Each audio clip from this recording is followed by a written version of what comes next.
आपण आहोत मुंबईच्या घाटकोपर टेक्निकल हायस्कूलमध्ये. आपण पाहू शकता की भारतीय जनता पार्टी वॉर्ड क्रमांक 131 मध्ये या ठिकाणी महिला मोर्चा आयोजित आनंद स्नेह संमेलन व ऐक्य आणि आपुलकीची भेट हळदी कुंकू या कार्यक्रमाचं आयोजन करण्यात आलेलं आहे. थोड्याच वेळात या ठिकाणी या कार्यक्रमाला सुरुवात होईल. आपण पाहू शकता की मोठ्या संख्येने भारतीय जनता पार्टीचे सर्व महिला कार्यकर्त्या उपस्थित आहेत.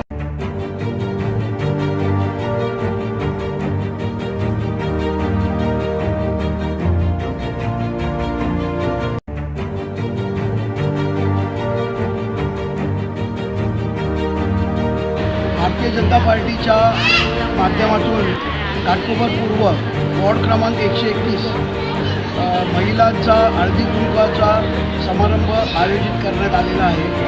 ह्या कार्यक्रमासाठी देवाभाऊंनी सगळ्या भगिनींना आपल्या हळदी कुंकवासाठी एक सुंदर अशी वस्तू गिफ्ट दिलेले आहे. आणि आमचे सेवाभावी आमदार परागबाई शाह आणि आपल्या माझ्यासह सगळ्या ह्या आमच्या भगिनी आहेत आमच्या घाटकोपर पूर्वच्या 131 वॉर्डच्या.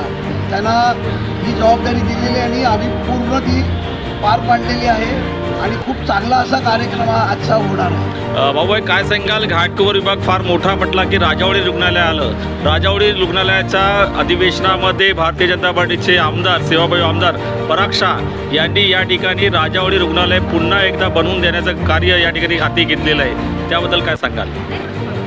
हा विषय गेले 5 वर्ष आमच्या सेवाभावी आमदार परागबाई हा विषय त्यांनी उचलून धरला होता आणि ह्या अधिवेशनामध्ये तो पूर्णत्वास देऊन उद्या त्याचं आशिष शेलारी यांच्या हस्ते आणि मंगलप्रभात लोढा यांच्या प्रमुख उपस्थित तो कार्यक्रम उद्घाटन होणार आहे. आणि त्याच्यामध्ये सर्वात मोठं योगदान आमचे सेवाभावी आमदार परागबाई शाह यांचं असतात. आणि आज पूर्ण घाटकोपर पूर्वच्या जनतेला या राजावाडी रुग्णालयामध्ये जी हाल अपेष्टा होत्या त्या आता सहन कराव्या सोसाव्या लागणार नाही.